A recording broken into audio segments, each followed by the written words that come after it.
right, welcome in hockey fans, and I can say that it is hockey season. September 20th, we're here inside Gila River Arena. Something we couldn't say, Tom Callahan, about 18 months ago. Tom Callahan, Scott Strandy with you. Yes. We are here for the Arizona Rookie FaceOff Tournament. It's complete. We're going to talk about it. 6 teams, all in our coverage area, Tom. Let's start right there. 106 degrees outside. Came off of 18 months of pandemic. It's a nice, cool 50 degrees or so inside. Your thoughts on being back in the building? It's nice. It's nice to get some jerseys on, guys, and you know, some pucks out there on the ice.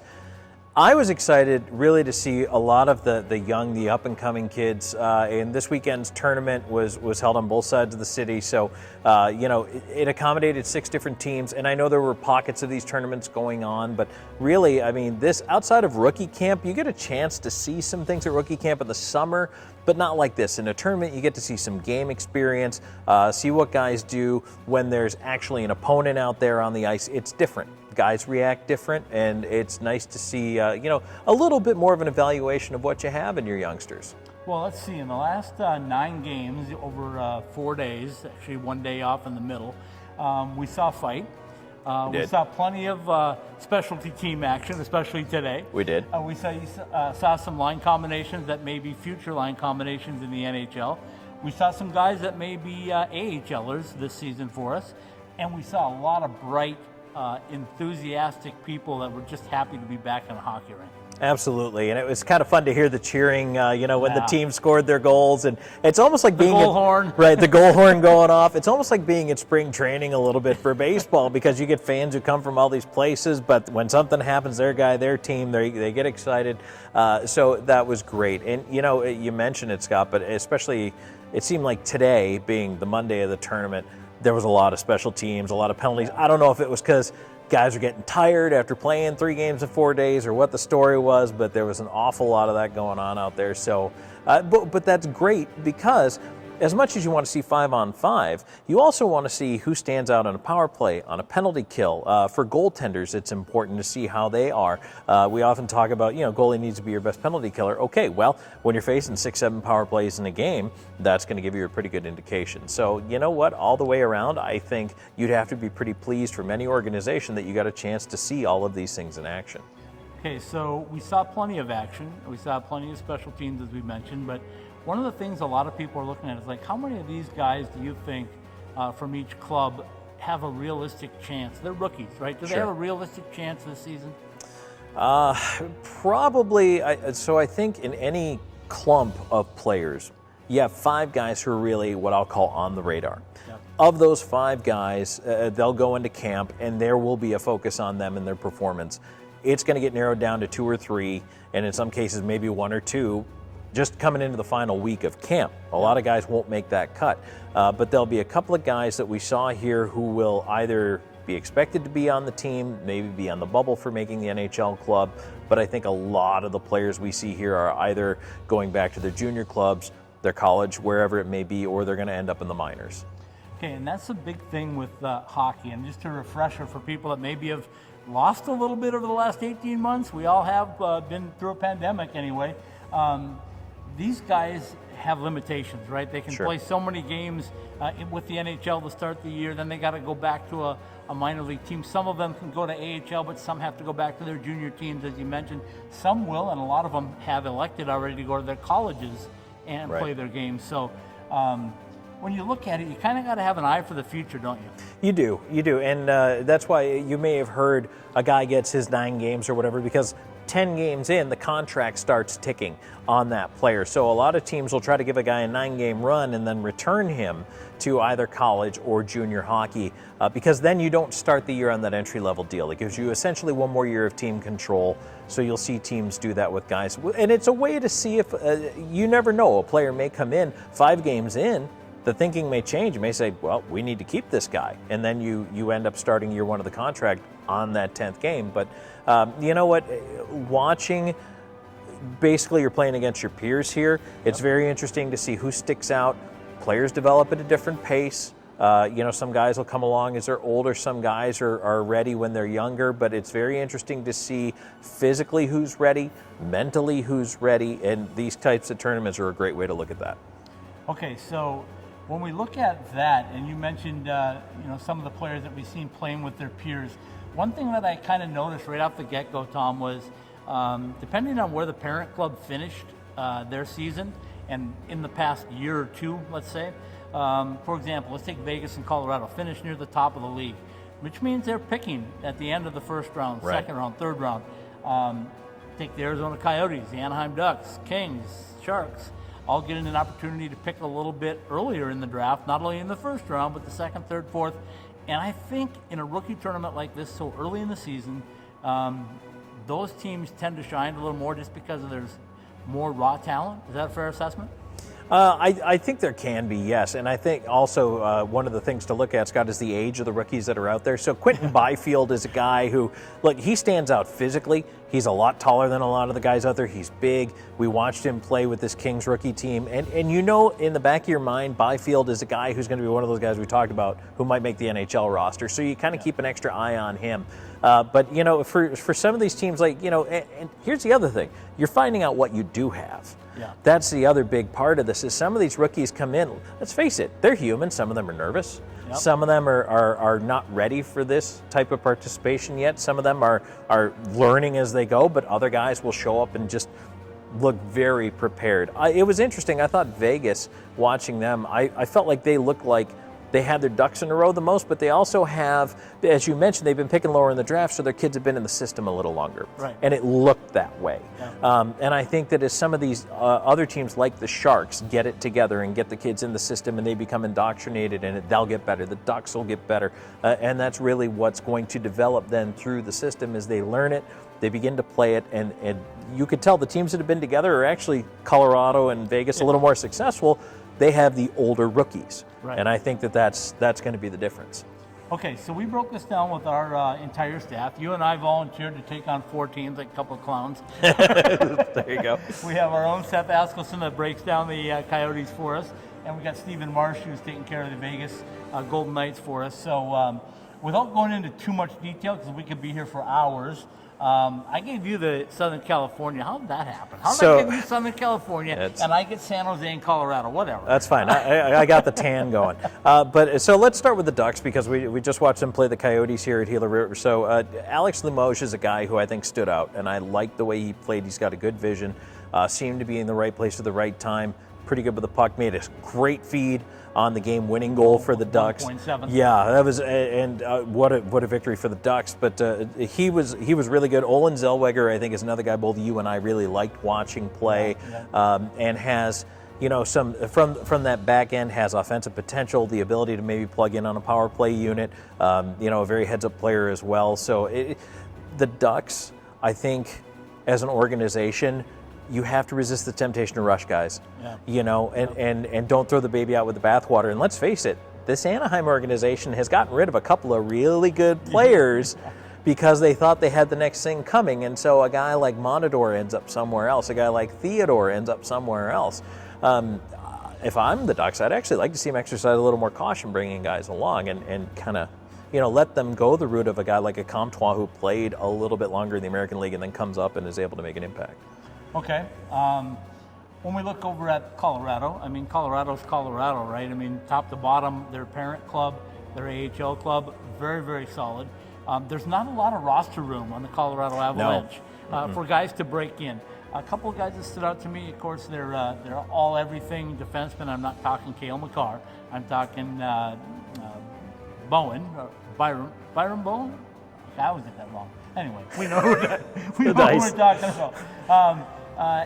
And he looked really good, I thought. I also thought a guy that played some in the AHL, Sampo Ranta, looked really good with this group. He almost looked out of place because he's played a little bit with the AHL club last year and some actually with the Avalanche at the end of the year. So the Avalanche are the Avalanche. You just keep reloading, restocking, and bringing in quality, and somehow they do it underneath the salary cap.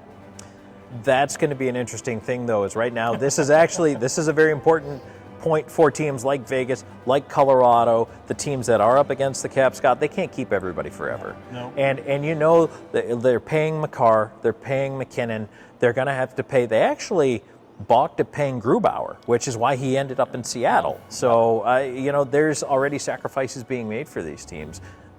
Rookie development is going to be super important for them to stay on the top of the mountain. Okay. LA Kings, they were what I thought they were going to be. A lot of talent. Right. A lot of young talent. Yeah. A lot of inexperience in the NHL and the professional game. When you mentioned Quentin Byfield, you look at that, Alex Turcotte saw a lot of playing time. Those are probably the two biggest names, unless you saw somebody that I didn't see, but those are guys that stood out on the LA roster. Well, I mean, it kind of begins and ends with Byfield for the Kings. Yeah. Kaliev is another guy that I'm going to be interested to see how he's going to continue to develop for this Kings team. I like him as a player. I think there's room for him yet. I don't think he's making the NHL roster, but you never know. You come in, you have a good, strong camp. And this is kind of the other thing, too. The rookies get a little bit of a head start. Yeah. You know, camps start. 2 days from now. Right. So, I mean, but right now you get a chance to jump in and make things happen. So I think that's important. But look, I'll say this. I would be shocked if Byfield was not on the opening night roster for the Kings. Shocked. I would be too. And Anaheim brought a couple of players that didn't play, and, of course, Trevor Zegras and Jamie Drysdale, both who had extensive time with the AHL team in San Diego and also with the Ducks last year. When we look over at San Jose, again, San Jose is who I thought San Jose would be. They're just they're a step behind, I think, right now, and they need to do some catching up. Disappointment was my word for them, because I wanted to see the Pashnik brothers, who apparently have outgrown rookie stuff, because neither Steen or Brinson was on the roster for the rookie team in San Jose. Their number one, or their first round pick, Mr. Eklund, pretty impressive. Yeah, and it's funny. We were talking in the press box a little bit ago. The Sharks of 3 or 4 years ago, their prospects, a lot of them either have panned out or fizzled or haven't made it. Kevin LeBanc is one of the only ones who really made it up. But I really thought, you know, several seasons ago, Antoine Bibeau was going to be the answer in net for these guys. He wasn't. As a matter of fact, they're still trying to figure out the goaltending position, and I still don't think they have it figured out. But what that creates for the Sharks right now, for all of these rookies, is opportunity. Yeah. That's what I'm selling these kids on. You come in, you have a good camp, you have a chance to stick around, no matter who you are, what your experience level is, because the Sharks, they need some sort of catalyst, and I don't know where it is for them. Yeah, I hear you. We'll kind of wrap it up on this segment by talking about, who did you think was ahead here, the offense or the defense and / goaltenders? Man, I think it varied by team. The teams with the older rookies, again, I thought were more composed all the way around and brought a lot of the energy. I figured we'd see mistakes, coverage breakdowns, but certain guys able to make some moves. McCarthy scored an amazing goal for the Coyotes. Like, it's just mind-blowing, and I hope you see this on social media, and if you didn't, go look at Ben McCarthy's goal. It was awesome. You know, but that's what you want, is you want to see those moments, those flashes of brilliance, those playmaking abilities.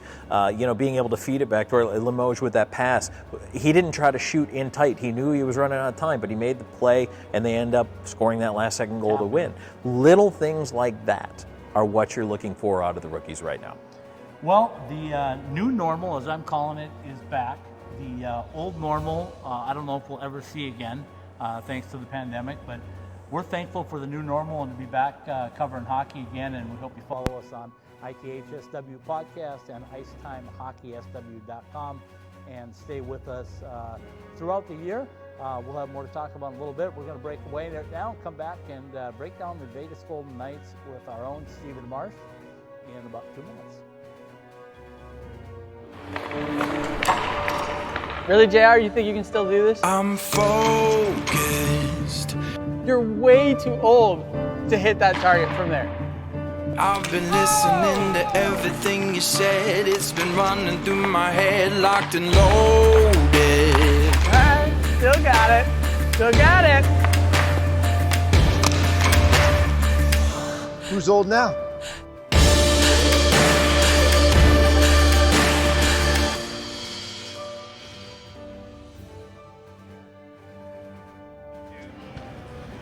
All right, welcome in, hockey fans. It is another hockey season. September 15th is, Stephen, that's the day that I call the official start of hockey.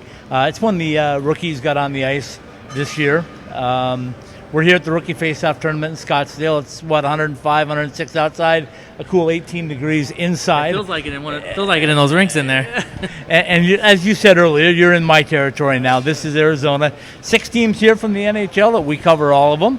And we gave you a task. We said, Stephen, cover those Vegas Golden Knights rookies for us. So let's start right there. What have you seen from the Vegas Golden Knights rookie to this point? Well, we should preface that all the teams, really, including Vegas, only had a couple of days of practice before they started getting into some game action. And so the Golden Knight rookies lost the first couple of games of the tournament, with the third one still to come as we're taping this. But it's what I've seen though is there's been some good players out of this. I look at Lyndon McCallum, who's scored a goal both games, the first 2 games of this rookie tournament. He's been very good. He's a free agent that they brought in from Brandon Wheat Kings on a tryout. So we'll see how. Imagine that, Brandon Wheat Kings. There's a connection there. Yeah.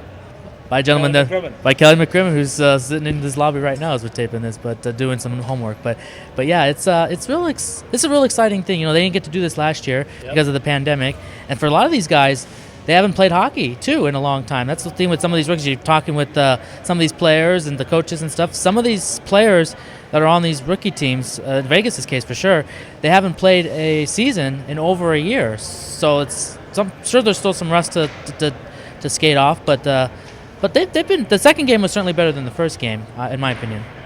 Okay, so let me tell you what I saw. It's no secret that the way the draft order goes, right? If you finish with a good record, you're going to draft higher. And so I've seen the teams so far, the 6 teams here, the LAs, the Anaheims, San Jose's, have a lot more talent on their rookie camp rosters than, say, the Golden Knights or Colorado. Arizona included in that first group. Is that what you saw too? Did you see some difference in rookie talent? Well, for sure. And you're right. You look at some of those other teams, and they do have more of higher prospects because of they're not as good in the draft order. Right? They got a higher in the draft order. So you look at Arizona. They got they got a number 1 or a number 9 pick overall when they had to trade up to get that, but they. Gunther, he's pretty good for the Coyotes, and the Kings have some good prospects, and we'll see a lot of those in Ontario. We'll see a lot of these prospects in the American Hockey League. Some will go back to their junior teams, but some will end up on the AHL team. So, you talked about Vegas because they've been so good. They have a good NHL roster already, so they don't get as good at prospects maybe in the beginning, but this, the Golden Knights always are high on that, and they're scouting out these other teams too, and watching all the action too and stuff. So guys here are playing for roster spots, whether NHL or AHL or future, but they're also playing for a bunch of scouts. We've seen a bunch of them here. I call it like a big scouting convention. There's like so many scouts. Yesterday when we were sitting for the San Jose Golden Knights game, it was just so many scouts. So they may be on other rosters. If they get released from their team or whatever, get traded possibly, get traded for. So it's more than just playing for your own team at the moment, isn't it? Yeah, I mean that's what this thing is about. I mean to be real is that each of these teams, all their prospects, they would like to stay with the teams that draft them or bring them on. But yeah, there's so much movement around, and so you might see one year you might see somebody come here in a Colorado shirt and jersey, and you might see them in a couple of years they'll end up in a different team. And the other thing too to bring up is that you might see teams that are not in this 6 that they might end up going somewhere else. You might see some scouts from some other teams outside of the 6 teams that are here watching. But it is a good way for these scouts and these and all these GMs and stuff that are here to be able to see 6 teams all in close proximity of each other. Coyotes are playing over in Glendale, but the other teams, they're rotating kind of through these 3 days to be able to play these different teams, and then of course there's other games going on too. So it's a good opportunity for all that too. Okay, so the burning question from Las Vegas right now is, tell us some Vegas Golden Knights guys that have stood out that you think may have a chance to get on that roster either now, later this year, or later next year. Well, the one that they're going to really look at is Peyton Krebs. He's obviously one of their top guys right now. He was drafted in 2019, and he was out in game 1, and looked pretty good. You know, he had the injury last year with the broken jaw and couldn't finish the season, but that's somebody they're going to look high on. Another one that maybe to watch for to see his progression, to see how he does in the American Hockey League, and maybe see if he gets a chance at the NHL level, will be Jack Dugan. We talked with head coach Manny Vivos after the second game and asked him about Jack Dugan, and they said they've been trying to get him to shoot the puck more. He's a good passer. He's got a lot of points, but he gets a lot of assists. And I guess at one point, you know, it becomes predictability if the other team's figuring out, okay, well, Jack Dugan's got the puck, he's more likely going to pass it. They're able to work on and get in there, stick in there and break that up. But they're trying to encourage him to. So that happened in the second game.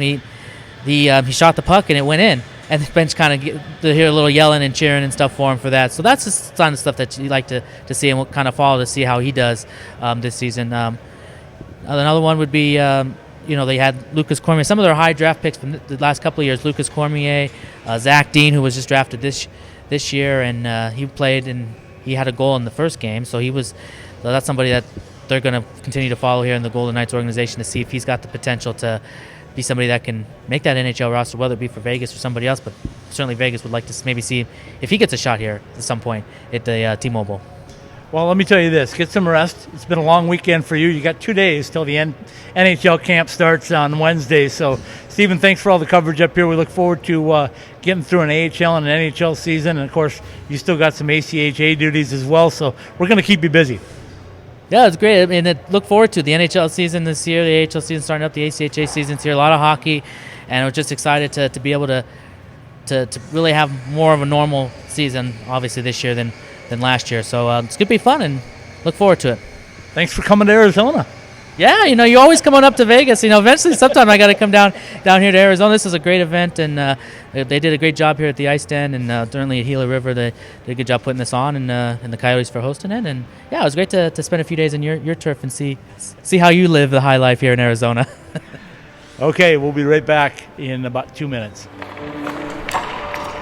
Really, JR, you think you can still do this? I'm focused. You're way too old to hit that target from there. I've been listening to everything you said. It's been running through my head, locked and loaded. All right, still got it. Still got it. Who's old now?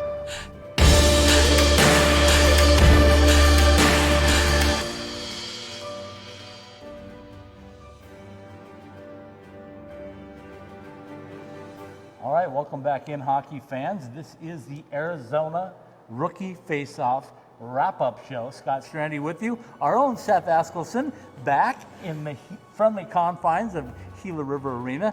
Seth, it's been a while since you've been able to be in here you've been in here with a purpose without having to go through a whole bunch of COVID protocols and things like that. They're still going on. Yeah. But for the most part, we're getting back to normal, a new normal. Yeah, a little bit. I think it's still good the NHL has those concerns. You know, you don't want to get yourself in a situation. You know, the NFL obviously set up those rules, and they haven't been challenged yet, right, where you have to have a certain amount of players. You know, you can't be calling people up, things like that. So I think the NHL is trying to avoid something where teams have to forfeit games, where they have to reschedule games, things of that nature. So the NHL doing a great job being precautious. Everybody knows the vaccination status now. And that's really extending to everybody that's working around the team, but isn't a part of the team right now. You and I, starting this Wednesday, we're going to have to show the vaccination cards to get in. So the NHL doing a great job being precautious and making sure that their players are safe, you know, not only for the players' sake, but for the health of the NHL, right? I mean, all those stories that came out before the bubble started back in the summer of 2020 about how teams are hemorrhaging money, the league is hemorrhaging money, and just how difficult it was for some teams to even financially field a team this last season. Sure. So I think the NHL, not only for the health and safety of their players, but the health and safety financially of the league. Yeah, I understand completely. Well, this was the rookie face-off tournament that was supposed to have been held last year. COVID did away with that. So Arizona was able to keep it. They did it at two different sites, the Ice Den in Scottsdale, here at Gila River Arena. You got the lucky draw because you got to be over here for all the games that the Arizona Coyotes played. We love it. We love it at the Ice Den. It's a little more condensed, let's say, and up close. So it was kind of fun. But what was it like? What was it like seeing these guys on the ice And you heard Tom Callahan and I in the open talk a little bit about what we saw. But what did you see from the Arizona Coyotes specifically? I think the Coyotes, first of all, I think a lot of these guys were excited to play in the big arena, right? Usually when you go to a rookie face-off, you're at a place like the Ice Den the whole time. I mean, I don't know if you saw, but the one that the Leafs and the Blue Jackets were involved in, I mean, it felt like we were playing, at AZ Ice Peoria at a certain sense. I mean, really, the one angle I saw of a goal from the Maple Leafs Blue Jackets game was like from in the corner. And again, that's right. Like, you're not going to lay down ice in your main arenas at whatever city, but that's where the Coyotes have this advantage of they're the main tenant. They get a chance to put down the ice early, right? And the other thing is, your rookie camp starts, or your main camp starts on Wednesday, right? So you're going to have the ice down anyways. You might as well. I think a lot of the guys were excited to play in the big rink, right? And I think it maybe, it wasn't as big of a crowd as you'll see on an NHL game night. Friday night's crowd was pretty incredible. I wasn't here, but I got to see a lot of the videos. It seemed to be a lot of people here. So I think it's going to be good for a lot of the younger guys, like a Ben McCartney, like a Dylan Guenther, Maselli as well, just to see, look, there's going to be fans here. This is kind of the atmosphere it's going to be like. And when they step on the ice for their first preseason game, it's not, lights in the eyes, and you can't see where you're skating because you're so caught up in the moment. Well, I think, and Tom and I talked about this too, but I think a lot of the teams that picked early got better talent, maybe better talent at this point. Dylan Guenther certainly was a standout. He looked really good, I thought, in all of the games that he played. Matthias Maselli is coming along nicely. Tell us about your favorite, though. Ben McCartney. I mean, an excellent guy. We had a chance to talk to Jay Verity after the game just a few moments ago, and says he plays with a big engine. That was the quote. He plays with a big engine, and he does. I mean, that second goal that he scored was incredible. Tripped twice, gets back up both times. The second time, stays on his knees, shorthanded, scores. But his first goal, very impressive as well. He's in front of the net. He's battling hard. Puck comes behind the net. He circles around, strips the Ducks player, gets 2 chances at it, and scores. So, even his first goal was pretty impressive just from the hustle standard. And again, sometimes you take that first shot after stripping the puck on the power play, and if it gets stopped, you don't have enough mustard to get it back in. But he just kept going until it went in, and he finally found it. So, a guy that I think, depending on how the season goes, you and I talked about this on the podcast a couple weeks ago, there's a lot of players who are expected to be on that main roster that might not be on this team come the trade deadline, just with the nature of the season, the nature of the expectations. And I mean, we've all seen how Armstrong loves his draft picks over the last few years, and he won't hesitate to try and take a draft pick for a player. So I think just kind of depending on how the season starts, you could see a Ben McCartney up in the show by the end of the season. I don't want to get too much into this because this is the rookie face-off tournament we're talking about, but the Coyotes have had what can only be deemed as a major overhaul. It's going to be hard. You're going to come with your scorecard checking numbers and names because a lot of the guys that you're familiar with will not be on this roster this year. Done by design. They had to get back in the draft. Next year they're going to be really in the draft. They're going to be in the draft, dare I say. And in the process, that means younger talent, younger guys getting a chance to shine. So if you can, kind of just capsulize what we expect the Coyotes to look like day one of the NHL season this year. It's a team with a lot of guys that have something to prove at all different ages, right? I think Dylan Guenther makes the opening night roster. He's going to get 9 games before he has to get sent back to juniors. I think he's going to get those 9. I mean, we've seen how incredible. And again, it's a rookie face-off. You don't want to get too over the top, but right. I mean, he seemed to play better than, like the Kings top guys. I mean, Kaliev was pretty good, but, Byfield at times kind of disappeared. Turcotte just wasn't as good as I think a lot of people were hoping he'd be in this face-off. So for Guenther, a guy, his first year really is, if you want to say, the first time throwing on an NHL uniform, right? It doesn't count as an NHL game, but had that uniform on, kind of playing against some guys. The Katina logo uniform. Well, and not only that, but against guys that are supposed to be the next crop of big stars, right? Byfield, Kaliev, Turcotte, didn't get to play them today, but Zegras, right? And so against guys who are supposed to be that next crop and he's going to be in it, he shined above those guys. So, but for this team, I mean, even some of the older guys, right? Shane Gostisbehere was incredible in Philadelphia a few years back, kind of fell out of favor, didn't end the way he wanted. He's going to play with something, a lot to prove. Carter Hutton's going to look to have a bounce-back year. I mean, we saw the way Buffalo started 3 seasons ago. It looked like he finally got that number 1 starting role, and he was thriving in it. That didn't turn out the way he wanted to. So, it's a team that has a lot of guys that have something to prove at all ages. So it's going to be a fun team to watch just because all these guys are going to play hard. They're going to fight through. And even the guys, that know, if the season doesn't start the way they want to, they might get a chance to go win a cup, right? Anton Stroman, maybe a Phil Kessel, things of that nature. So it's guys that, they're going to want to start the season and they're going to want to get out to a good start and really surprise the league. But if things don't start the way they hoped for or they planned in the win column, it's still a lot of guys that understand, hey, I can either plan for the future with this team or maybe go win a cup elsewhere as well. And you hate to, like you said earlier, jump the gun on rookie camp because a couple of things. Number one, they played Friday at regular hours, if you will, 3 to 7:30 game times. They were off Saturday. They played Sunday afternoon. Then they came quickly back to play on a Monday morning. So how much does that play with your body clock when you're playing 9, 11, and noon? I don't know. So I don't want to take too much away, but you could definitely see the talent level is there, right? Yeah, well, the Coyotes got the nice end of the stick on the scheduling. They're in their home building, right? They played at 7 o'clock on Friday, had the day off Saturday, played at 6:30. But again, that's 6:30 p.m. yesterday. Yep. And you got to think that if the Cardinals game wasn't happening across the street, the Coyotes aren't going to put their players in, right? You play 6:30. Yeah. But sometimes that's the way it goes. Sometimes you go to the East Coast. I mean, that division where Boston and New York, the New York teams in New Jersey, they're famous for you play one game at 6 o'clock, and the next day you're in the next city because it's next door, and you're playing at noon, right? Yeah. Like, as much as you don't want to kind of stack it on your guys, there's times where you hit the road and you're playing 6:30, and then you're getting on a plane or you're getting on a bus and you're playing at noon. So it's almost a good thing for some of these Coyotes players, especially the guy like Gunther, Mccartney. I mean, in the AHL, right? I mean, to save money, they're doing 2-game series. Like, It's not as nice as the NHL where you get to fly to each city and you get your money's worth when you go to a city. So. For some of these guys who are kind of brand new to the professional game, it gave them a chance to kind of adjust their clock as well. Okay, we'll end it on this. I said it was a normal year that I don't think we'll ever see a normal year again. We'll have a new normal, which is what I'm going with on this year.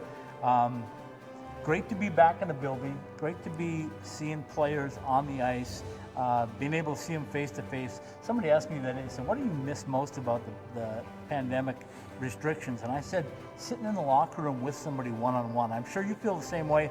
You love doing a one-on-one interview with somebody where you can stare them in the face instead of through the screen. Just a different feel, isn't it? Yeah, it is. I mean, not 100% sure what the locker room access is going to look like. Again, the NHL being very precautious, but that's why you got to bring your vaccine card starting Wednesday, right? They want to make sure that the most responsible and the most safe people are able to get in and get their jobs done. But a great job by the Coyotes PR staff. Rich Nairn, Greg Dillard, they had 2 sites to manage with those job. 2. Yeah, did an excellent job. And let us have this beautiful place to shoot ourselves. Yeah, exactly. Well, and that's the other thing, right? I mean, I think we're really spoiled just because at some places, you're doing it in a dark corner in a community rink, right? And the ice den, even the ice den, though it's technically a community rink, right? The official home of the Coyotes, right? So there's kind of some media spaces already set up just due to that. But an excellent job. They've definitely put the Pacific and this region on notice for how you host it in the future. Maybe we'll see a Seattle, though Seattle might try and go up to whatever Canada's doing in that terms, right? But you got to expect at least Seattle maybe knocks on the door to see if they can come in. With the Coyotes going to the Central, this is honestly, I mean, right? LA's close, Anaheim's close, San Jose's close, so you still got to think these rookie face-offs are going to be a thing, right? But this really is a chance for the Coyotes. Again, moving to the Central this year, that's one thing I think has kind of gotten lost in the shuffle before the season has started, where you're not, seeing Colorado, what they have in terms of the prospects is actually really important, right? Because that's, you get a chance to see what they have, while, Chicago and St. Louis and Nashville are all playing in one, and they don't really get a chance to see what Colorado has. And I mean, on the other hand, Colorado, right? They get to see what Dylan Guenther looks like up close and personal. Now, obviously, they didn't play them, right? The Coyotes, but that doesn't mean a scout can't be out here, right? And there were plenty of them. Yeah, there were plenty of them. So it was a great opportunity and an excellent job done by the Coyotes. they've set the precedent. So I don't know who has it next year, but better Find figure it out. We'll find out. Seth Askelson, thanks for joining us. Look forward to seeing your stuff all season long on IcetimeHockeySW.com. And, of course, he makes an appearance on the podcast every now and then, including tonight, which, of course, nobody will hear this because this will be on afterwards. But ITHSW Podcast is the place to get it all as well. We'll be right back. Really, JR, you think you can still do this? I'm focused. You're way too old to hit that target from there. I've been listening to everything you said. It's been running through my head, locked and loaded. All right, still got it. Still got it. Who's old now?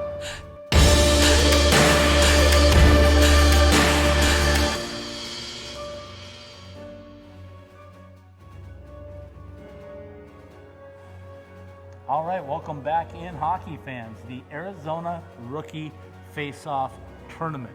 I've got it all down as we wrap up the show.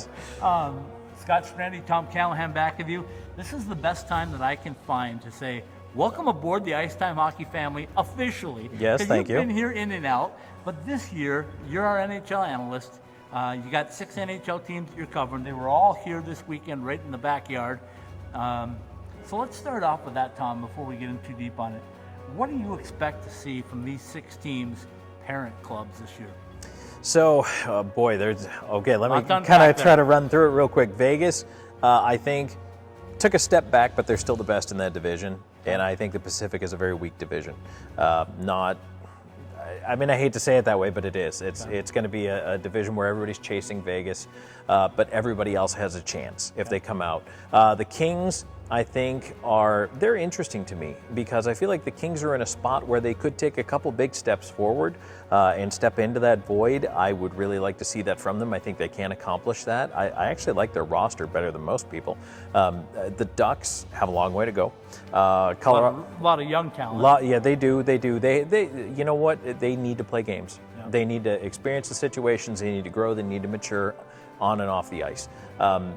That's a team that's definitely looking forward. And if they don't trade John Gibson, they always have that stalwart in net, and so they'll have a chance. Colorado is still going to be near the top. I actually think it was smart for them to let Grubauer go and not pay him. He had one really good year playing in front of a puck possession team that kept his numbers low because they just held on to the puck. Yeah. It's real tough to get shots on goal against when you don't have the puck. That's just the way it is. So Colorado defended by playing really good offense. So that's the kind of team they are. I think they will be okay in net. I know the search for the backup goaltender still kind of continues for them. They'll be fine. Colorado will be fine. I'm not worried about them. And they're in the Central. Yes. Again, they're back to where right. So everything resets this year. The Coyotes go over to the Central this year too, which is something worth mentioning with Seattle coming in. Unfortunately for Arizona, that's not good. No. Because Central, it's a tough division, and they're going to have a slog this year. Chicago is better than I think a lot of people thought they would be. St. Louis is good. Winnipeg is good. Yeah, Nashville's good. Minnesota is good, and of course Colorado, as we mentioned, but that's a tough division. I wouldn't want to be in that one. And then the Sharks.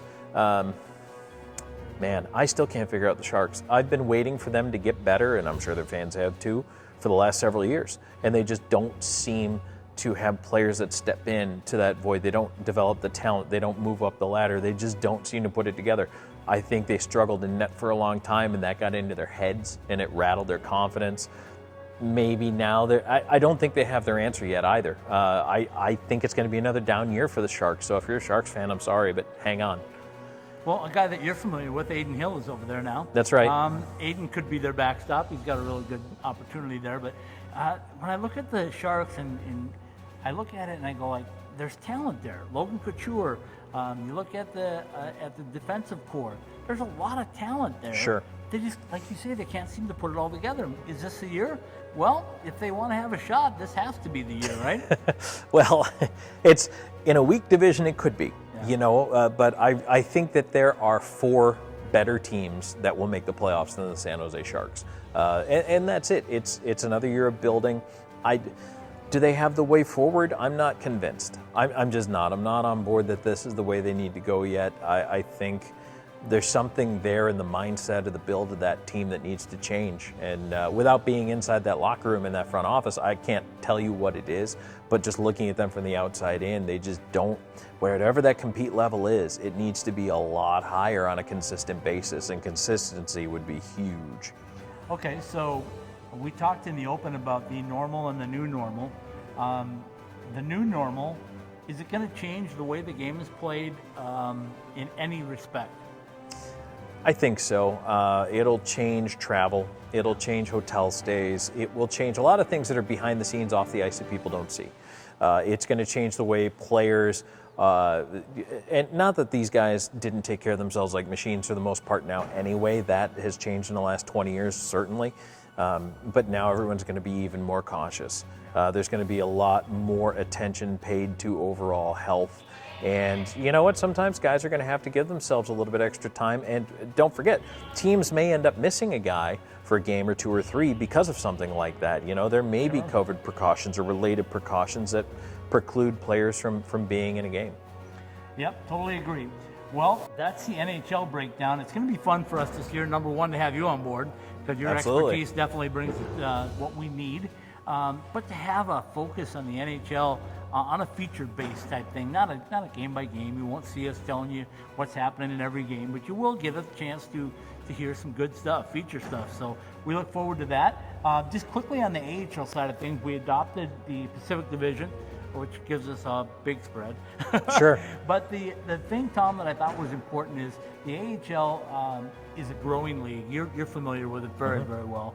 You know how much it's growing. You know how much it's becoming more of a bus league, especially the Pacific Division. Right. And I thought it was important to start highlighting some stuff on the AHL side of things. So if you can, just quickly a recap of what you think the AHL is going to look like in the Pacific this year. It's going to be very competitive, as I think we saw here at the rookie tournament. A lot of these teams are in that area, and don't forget Colorado's team is out west now too. The footprint has changed, so there's a lot going on in the west, and you're right, it is becoming more compact, and plus the AHL has leveled the playing field now as far as games. They've compromised, no more going by win percentage, everybody plays the same amount of games, so that's going to be a little bit of a switch. But in the West, you know, it's nice to have that cluster of teams, and this is what they've been pushing for developmentally since the beginning. I think it's going to make the teams in the West better faster, to have more of a variety of opponent, and also it just makes it easier. You know, Vancouver is in Abbotsford now. They don't have to call a guy from Utica. It just little things like that make a huge difference. Tucson to Phoenix is great. Henderson to Vegas is nothing. The Barracuda are in the same building as the Sharks. They won't be for long, but you know, just things like that make a huge difference for those San teams. Diego, Anaheim, not a big deal. Right, no. You know, and That's LA, only 4 hours in traffic. LA and Ontario, not a big deal. Yeah. Then we look at Bakersfield, and obviously Seattle does not have their Palm Springs franchise up and running yet. That's still a year or 2 away, but I think it's going to be fun. I think we're going to have some great feature stories to come out of this and some great teams to talk about. So we look forward to a full year. Unless you got something more. I do not. I'm just excited to get it going. Training camps are a couple days away, and then you know what that means. Regular season hockey's coming. Well, we have preseason stuff already ready, and you know when that is? That's going to be the 26th of September, which by my calendar is 6 days away. Yeah, we're there. All right, that's a wrap on the Arizona Rookie FaceOff Tournament, live from Gila River Arena. Scott Strandy, Tom Callahan, a big thank you to everybody with the Arizona Coyotes for all their help in setting us up with a great spot to do our show from. We look forward to great hockey coverage in the 2021-22 hockey season.